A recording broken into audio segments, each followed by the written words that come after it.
Hi hello నమస్తే welcome to plus tea నేను మీ శ్రావ్య. ఈ రోజు మనతో పాటు సినీ క్రిటిక్ దాసరి విజ్ఞాన్ గారు ఉన్నారు. సార్తో మాట్లాడిన విషయాలు చాలా బ్రేకింగ్స్ ఉన్నాయి, సో మాట్లాడదాం. నమస్తే సార్. నమస్తే. సో మనం చూసుకుంటే మోహన్ బాబు గారు ఆయన ఎంత అగ్రెసివ్ అనేది అందరికీ తెలుసు. కొంతమందికి మోహన్ బాబు గారు అంటే ఒక రకమైన అగ్రెసివ్నెస్ ఇష్టపడే వాళ్ళు చాలా మంది ఉన్నారు, ఇష్టపడని వాళ్ళు ఉన్నారు. సో ఇవాళ ఇష్యూ తీసుకుంటే మంచు మనోజ్ గారు ఇష్యూ. సో సెకండ్ వైఫ్ కొడుకు అని చెప్పేసి కొంతవరకు ఆయన మీద ఇంత దాడిని కూడా చాలా ప్రేక్షకులు కొంతమంది తీసుకోలేకపోతున్నారు, అభిమానులు కొంతమంది తీసుకోలేకపోతున్నారు. ఓవరాల్ గా అసలు ఈ సినారియోని ఎలా చూడాలి, అసలు ఏం జరిగింది సార్? ఫస్ట్ ఆఫ్ ఆల్ ఒక విషయం చెప్తానమ్మా, గొడవ అనేది నీ ఇంట్లో ఉంటది, నా ఇంట్లో ఉంటది, అందరి ఇళ్లలోనూ ఉంటది. మరి మోహన్ బాబు గారి ఇంట్లో గొడవ గురించి మనం ఎందుకు మాట్లాడుకుంటున్నాం? The only reason the people are in public. Public platform లో ఉన్నప్పుడు పబ్లిక్ లో వాళ్ళు ఉన్నారు కాబట్టి, వాళ్ళు సోషల్ మీడియాలో ఉన్నా, సినిమా పరంగా ఉన్నా, రాజకీయం ప్రకారంగా ఉన్నా, వాళ్ళ గురించి మనం మాట్లాడుకుంటాం. మాట్లాడే హక్కు మనకుంది, వాళ్ళ ఆ హక్కు కల్పించే వాళ్ళకు కూడా ఉంది. ఇకపోతే ఏంటంటే పబ్లిక్ లో ఉన్నారు కాబట్టి, ఎంత పబ్లిక్ లో ఉన్నా వాళ్ళకంటూ కూడా కొన్ని ప్రైవసీ ఉంటదిగా, అంతే కదా. సో ఇప్పుడు విషయం ఏంటంటే, నువ్వు మోహన్ బాబు గురించి మాట్లాడు, విష్ణు గురించి మాట్లాడు, లక్ష్మి గురించి మాట్లాడు, లేకపోతే మనోజ్ గురించి మాట్లాడు, నష్టమేమీ లేదు. సినిమా పరంగా వాళ్ళ గురించి మాట్లాడు, రాజకీయ ప్రకారంగా కూడా వాళ్ళ గురించి మాట్లాడు, నష్టమేమీ లేదు. కాకపోతే వాళ్ళ పర్సనల్ లైఫ్ గురించి మాట్లాడే హక్కు నీకు లేదు, నాకు లేదు, ఎవరికీ లేదు ఫస్ట్ ఆఫ్ ఆల్. ఎందుకంటే గొడవలు అనేవి అందరి కుటుంబాల్లోనూ ఉంటాయి. తనకి ఏదైనా ఒక ఫోటో పెట్టాడు అనుకో, బాగుంటే బాగుందను, బాలతే హని మోహన్లా ఉందను, నష్టమేం లేదు, తీసుకుంటారు, దే వెరీ హ్యాపీ. ఇంకా చెప్పాలంటే విష్ణు వాళ్ళనే ట్రోల్ చేసుకుంటారు. ట్రోల్ అని సంబంధం ఓ రోజు పిలిచి మంచి మీటింగ్ పెట్టాడు. ట్రోలర్సే, అందరూ ట్రోలర్సే. నీ ఛానల్ ఏంటి, నీ ఛానల్ ఏంటి, నీ ఛానల్ ఏంటి నవ్వుకుంటారు. ఈవెన్ వాళ్ళకు కూడా పాజిటివ్ గానే ఉంటారు, ప్రాబ్లం ఏమీ లేదు ఎక్కడా కూడా. విషయం ఏంటి, అది మితిమీరితేనే కొంచెం ప్రాబ్లం, అంతే. ఇప్పుడు విషయం ఏంటి, వాళ్ళ పర్సనల్ ఇంట్లో ఏదో గొడవ జరిగింది. సో దీని గురించి మనం మాట్లాడకూడదు, దాన్ని ఎండ్ చేద్దాం. కానీ ఈలోపు నీకు కథ చెప్తాను నేను, ఓకేనా? ఒక పెద్ద ఆయనకు ఒక పెద్ద కూతురు, ఒక పెద్ద కొడుకు, ఒక చిన్న కొడుకు ఉన్నారు. ఇక్కడ విషయం ఏంటంటే, 7.5 ఏళ్ల క్రితమే ఎవరికి వాళ్ళకి ఆస్తి పంపకాలు జరిగిపోయాయి.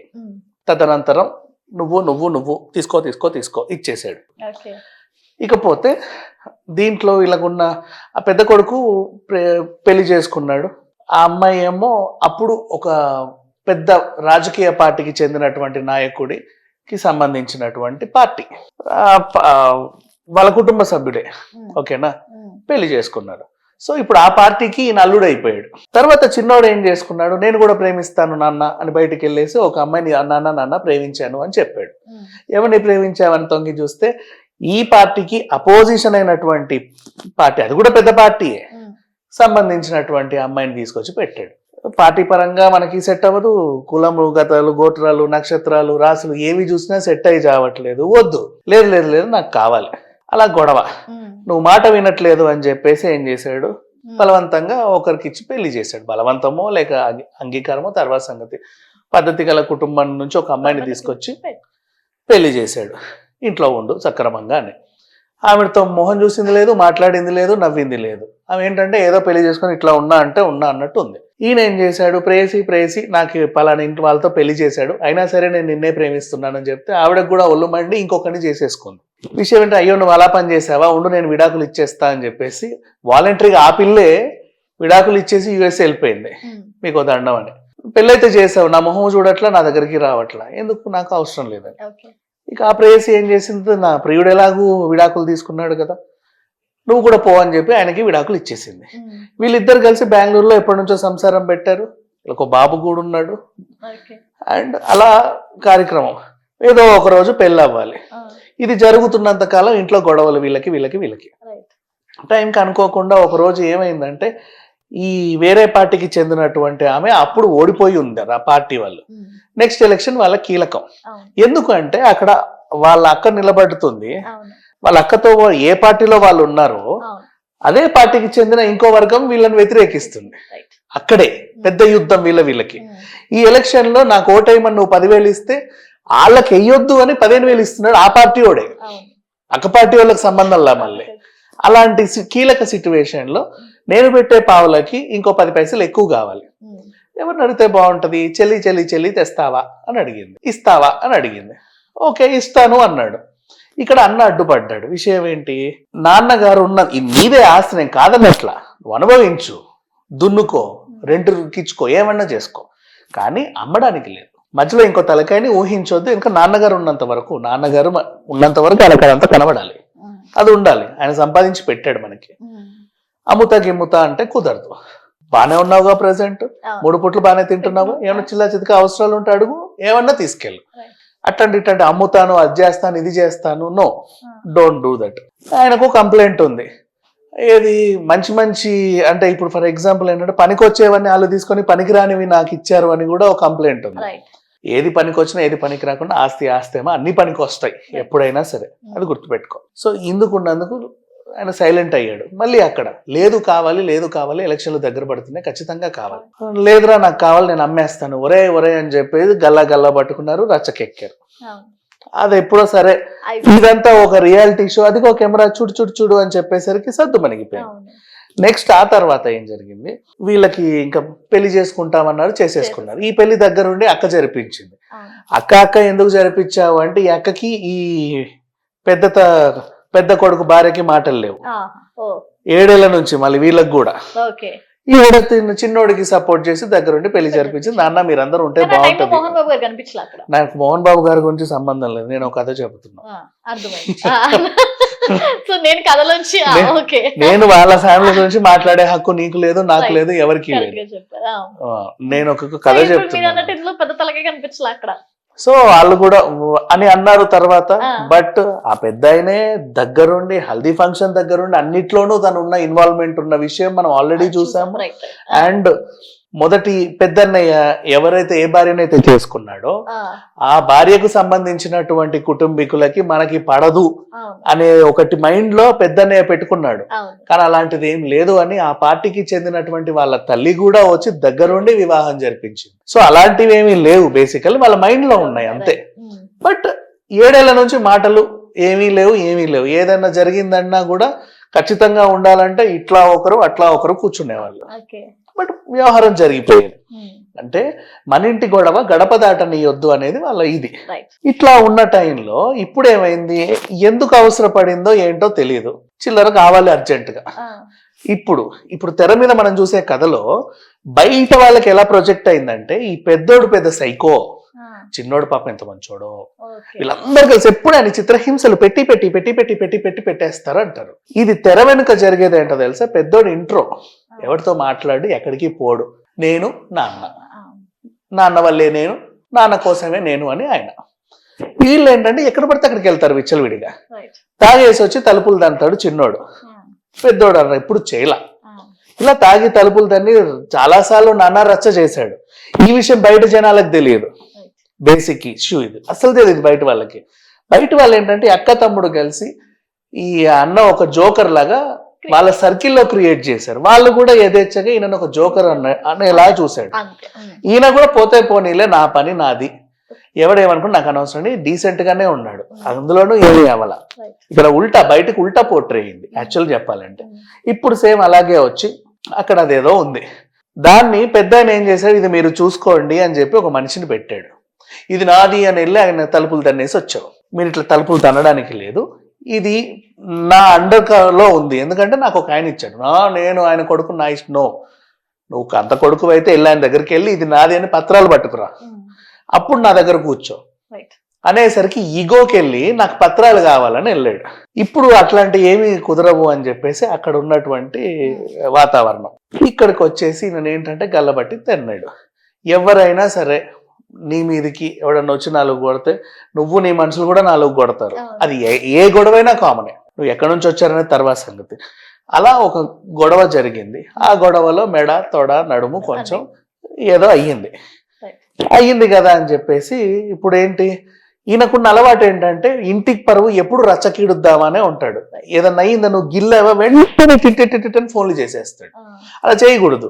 గిలితే గిచ్చించుకోవద్దు. కానీ పెద్ద ఆయన ఉన్నాడు కదా చెప్పాలి. పెద్ద ఆయన లేకపోతే నువ్వు బయట ఎవరికన్నా చెప్పుకో. ఇంట్లో పెద్ద ఆయన ఉన్నప్పుడు పెద్ద ఆయనకు చెప్పుకోవాలి. ఇట్లాంటివి చేయడు ఈయనకున్న అలవాటు ఇది. సో ఈ అలవాటు ప్రకారంగా ఇప్పుడు ఏం జరిగింది, ఇక్కడ కూడా ఒక గొడవ జరిగింది. అండ్ ఫస్ట్ ఏమో నేను ఇట్లా అయిపోయాను అని చెప్పి కంప్లైంట్ ఇచ్చాడు. తర్వాత ఇట్లా అయిపోయాను అన్నదానికి నిదర్శనంగా హాస్పిటల్ రిపోర్టు కావాలి, కోర్టుకు సబ్మిట్ చేయాలి. ఇలా అయ్యాను అంటే ఇది నువ్వు మంచం మీదకి వెళ్ళి కింద పడితేనో నూనెలో కాలేసి జారి పడితేనో అరటి తొక్క మీద కాలేసి జారి పడితేనో రావు. కారు గుద్దితే కూడా అవ్వవు. ఎవరో వచ్చి వాంటెడ్లీ నిన్ను గుద్దితేనే అయ్యే గాయాలు అని రాయించుకున్నాడు. రాయించుకున్న తర్వాత అది ఎప్పుడైతే రాయించుకున్నాడో హాస్పిటల్లో డాక్టర్లు అప్పటి నుంచి ఇటు తిరిగేస్తున్నారు. ఆ పత్రం వచ్చేంత వరకు ఇలా ఉన్న మనిషి ఇప్పుడు ఇలా అయిపోయాడు. సో ఇది ఓవరాల్ గా తనకు కావాల్సింది తను తెచ్చుకున్నాడు సొంత ఫ్యామిలీలో బురద చల్లడానికి. బట్ ఇప్పటికీ ఆ ఫ్యామిలీ ఏం ప్రయత్నిస్తుందంటే ఇంటి పరువు ఎప్పుడు రచ్చకెళ్ళకూడదు అని ఫ్యామిలీ ప్రయత్నిస్తుంది. తప్పేం లేదమ్మా, ఎవరైనా ప్రయత్నించు. ఇప్పుడు మన ఇంట్లో గొడవైనా సరే పక్క కాలనీకి తెలియకూడదు అని చెప్పేసి ఇంట్లో పెద్దవాళ్ళు ఆలోచిస్తారు. అదేం తప్పు కాదు కదా. ఏదైనా 4 గోడల మధ్యలో ఉండాలి. ఎవరింట్లో ఉండవు గొడవలు. మొగుడు పిల్లల మధ్యలో గొడవలు మూడోడు రాడు. ఆ రూమ్ లో తన్నుకు చేస్తారు వాళ్ళు. అదంతే. అది గొడవ తండ్రి కొడుకు కొట్టుకుంటారు. ఇప్పుడు ఇది కూడా పెద్ద రచ్చకెక్కేటట్టే ఉంది, పెద్ద ఇష్యూ అయ్యేటట్టే నీకు ఉంది. చెప్పాలనుకున్న కథ అయితే అయిపోయింది. పండగ దగ్గరికి వచ్చేసింది కాబట్టి మరి ఇది కూడా హాట్ టాపిక్ అయ్యే పరిస్థితి కనిపిస్తుంది. సో ఇప్పుడు దీన్ని ఎలా చూడాలంటే ఇప్పుడు ఆలగడ్డ అల్లుడుగా ఇప్పుడు ఈ జనాలందరూ కూడా ఇటువైపు మొగ్గు చూపి దీన్ని ఎలాగా ఇప్పుడు మీరు ఇందాక ఒక మాట అన్నారు అంటే మీ కథలోకే వస్తే ఒకవేళ ఇప్పుడు ఇంటి చుట్టూ బౌన్సర్లు ఇట్లా కనిపిస్తున్నారు కదా, ఇప్పుడు ఇది పొలిటికల్ గా వెళ్ళి అటు నుంచి లారీలు జనాలు వచ్చి ఇదంతా ఇంకెంతవరకు రచ్చకెళ్లే అవకాశం కనిపిస్తుంది? ఎలా ఉంటుందంటే ఎప్పుడైనా ఒక ఇన్సిడెంట్ జరిగితే 360 degrees దాన్ని యూటిలైజ్ చేసుకోవడానికే ప్రయత్నిస్తుంటాయి కొన్ని వెబ్సైట్స్, కొన్ని మీమ్స్, కొన్ని ఆర్టికల్స్ కదా. ఇప్పుడు దీన్ని కూడా 360 degrees లో వాళ్ళు కవరేజ్ చేసుకున్నారు. వచ్చేది సంక్రాంతి. సంక్రాంతికి మా అల్లుడు రావాలి. ఆళ్ళగడ్డ అల్లుడు అసలు గొప్ప క్యాన్వాయ్లో ఇక్కడ నుంచి 100 కార్లు వేసుకొని వెళ్ళాడు.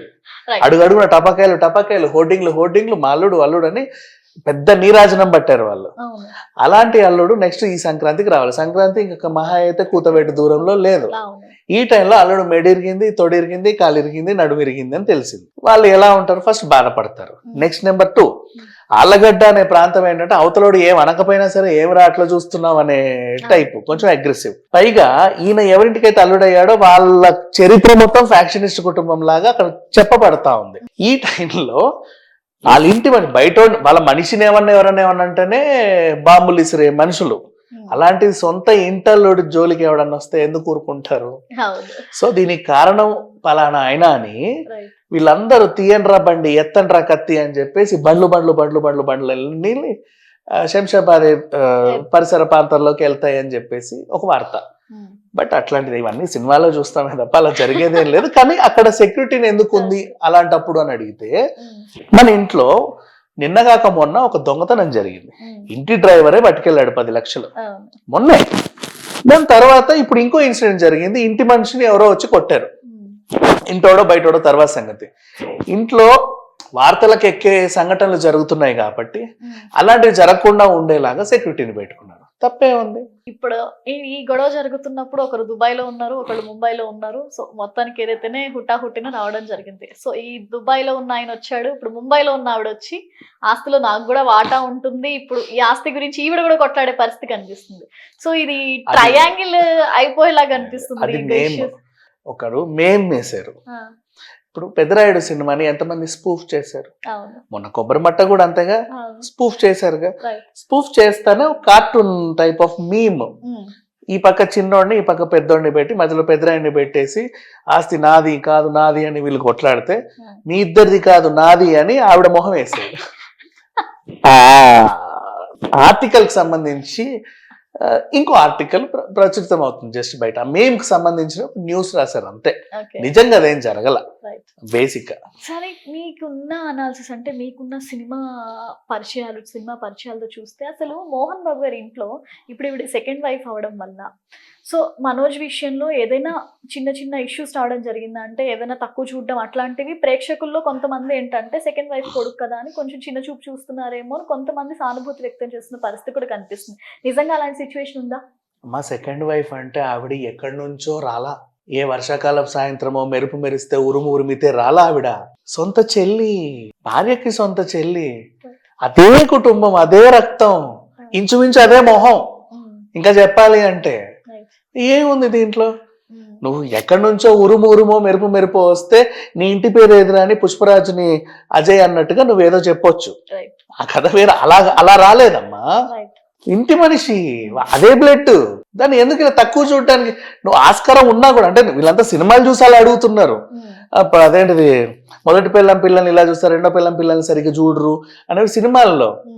అలాంటి సినిమాలు చేసిన ఆయన మోహన్ బాబు, Right. అలాంటి కథలు ఎన్నో చేశాడు ఆయన. Right.